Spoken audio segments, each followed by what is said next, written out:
안녕하세요. 오늘 딥다이브에서는요, 100년 역사를 가진 제약사죠.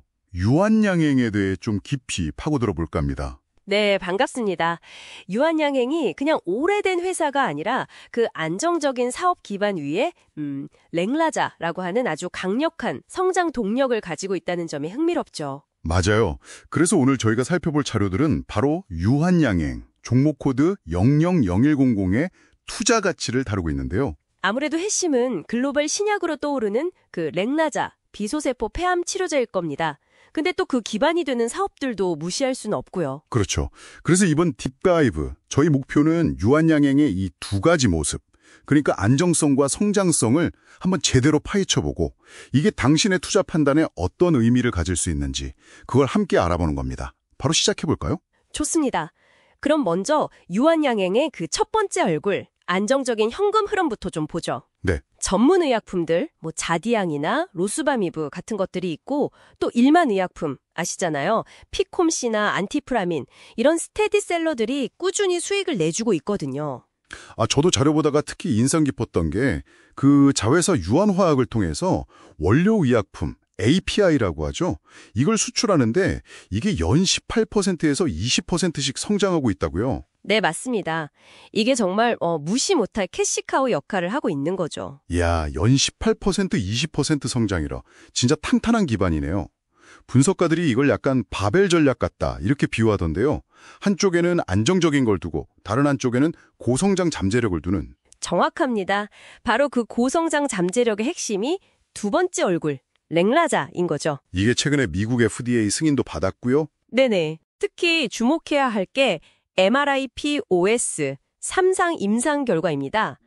레크라자랑 리브리반트를 같이 쓰는 병용요법이 기존 표준 치료제인 타그리소 단독으로 쓸 때보다 전체 생존 기간, OS라고 하죠. 환자가 치료 시작하고 생존하는 총 기간이요. OS요? 네. 이걸 무려 1년 이상 늘린 걸로 나왔어요.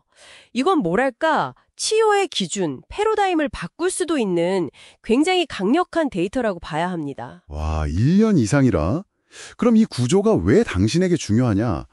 결국은 그 안정적인 사업에서 돈을 벌어서 레크라자 같은 혁신 신약 개발에 계속 투자하는 그런 선순환 구조라는 거잖아요.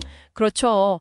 신약 개발이라는 게 사실 불확실성이 큰데 그걸 상당 부분 상쇄시켜준다는 점에서 투자 매력이 있다. 이렇게 분석 보고서들은 보고 있는 거죠. 네. 그럼 이제 가치 평가는 어떻게 하는지 좀 볼까요? 이런 복합적인 기업은 SOTB, Sum of the Parts 방식, 이걸 주로 쓴다고 하던데요. 맞습니다.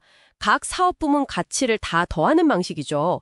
자료들을 종합해보면 기존 사업의 영업 가치가 대략 한 1.2조에서 2.5조 원 사이, 그리고 뭐 기타 지분 가치 이런 게 한 0.8조 원 정도로 추산이 됩니다.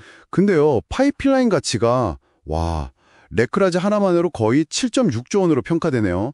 위험 조정 현재 가치 기준이라고는 하지만 어마어마한 비중인데요. 역시 아까 말씀하신 그 MRI-POS 결과가 이 가치의 핵심 근거군요. 그렇습니다. 그리고 이게 그냥 기대감이 아니라 존슨앤존슨 J&J가 판매를 시작했잖아요. 2025년 3분기 관련 매출을 보니까 전년 같은 기간보다 2배 이상 늘어서 약 2억 달러를 기록했어요. 진짜요? 벌써 시작해서 반응이 오는 거네요? 그렇죠. 이게 초기지만 상당히 긍정적인 신호로 볼 수 있고요. 앞으로 유럽 허가 같은 거 받으면 또 마일스톤 들어올 것도 기대되고요. 그리고 알레르기 치료제 YH35324. 이것도 1비상 결과가 좋게 나왔어요. 1비상이면 이제 초기 임상에서 안전성이나 용량 확인하는 단계죠? 네, 맞아요. 이것도 미래 가치를 더해주는 요인이고, 물론 YH32367 같은 다른 항암 파이프라인들도 계속 지켜봐야 하고요. 물론 위험 요인도 있겠죠. 보고서들도 지적하듯이 항암제 시장 경쟁은 정말 치열하고 타그리소 쪽에서도 가만히 있진 않을 테고 신약 개발 자체가 실패할 수도 있고. 네, 미국의 약가 인하 정책 같은 외부 변수도 항상 리스크 요인이고요. 그래서 이런 걸 다 감안해서 목표 주가 시나리오를 보니까 2025년 11월 15일 기준 기본 시나리오는 18만 원, 좀 잘 되면 22만 원, 안 좋으면 13만 원, 이 정도 범위로 제시가 되고 있네요. 당신의 판단에 참고가 될 수 있을 것 같습니다. 그럼 이제 이런 펀더멘털이랑 실제 주가 움직임은 어땠는지 잠깐 볼까요? 레크라자 FDA 승인 나고 확 올랐다가 그 뉴스에 판다는 것처럼 단기 차익 실현 뇌물이 나오면서 좀 조정을 받았죠. 네, 맞아요. 지금은 한 10만 원에서 11만 원 사이. 그 정도 선에서 좀 지지력을 다지면서 에너지를 모으는 느낌이랄까요? 그런데 여기서 흥미로운 점이 하나 있어요. 보고서 분석 중에 보니까 이 조정 기간에 소위 스마트머니라고 불리는 고액 자산가 그룹들이 유한양행 주식을 꾸준히 사들였다는 거예요. 오, 스마트폰이요? 그건 좀 의미심장한데요? 단기 뉴스보다는 좀 더 길게 본다는 신호일 수 있겠네요. 충분히 그렇게 해석할 여지가 있죠. J&J 실적에서 렉글라자 매출이 확 늘어난 거나 아니면 후속 파이프라인 데이터가 좋게 나온 거, 이런 건 장기 투자 관점에서 훨씬 중요하잖아요.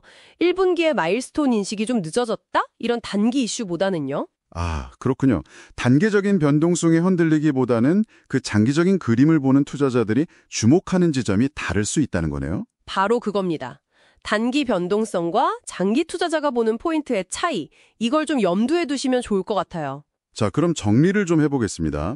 유한양행은 안정적인 캐시카우, 그러니까 기존 의약품이랑 API 사업이 있고 거기에 레클라자라는 아주 강력한 성장 엔진 그리고 후속 파이프라인까지 갖춘 아까 말한 바벨 전략이 잘 구현된 그런 기업으로 평가할 수 있겠네요. 네. 그리고 핵심은 현재 주가가 렉글라자의 그 입증된 가치, 그리고 앞으로 본격적으로 들어올 로열티 수익, 이런 것들을 아직은 충분히 반영하지 못했을 수도 있다. 이런 분석이 가능하다는 거죠. 스마트머니의 움직임도 어쩌면 그런 가치와 현재 가격 사이의 괴리, 그걸 보고 들어온 걸 수도 있고요. 그렇죠. 그럴 가능성이 충분히 있습니다. 자, 마지막으로 저희가 함께 생각해 볼 질문을 하나 던져보고 싶습니다.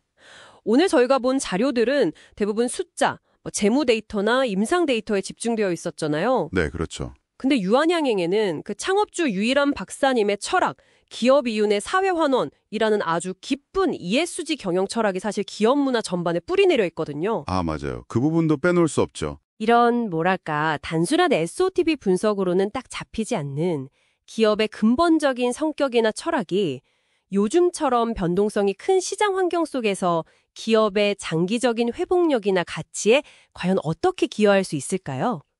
이 지점을 한 번 더 깊이 탐구해 보시는 것도 당신에게 꽤 의미 있는 작업이 될 수 있을 것 같습니다.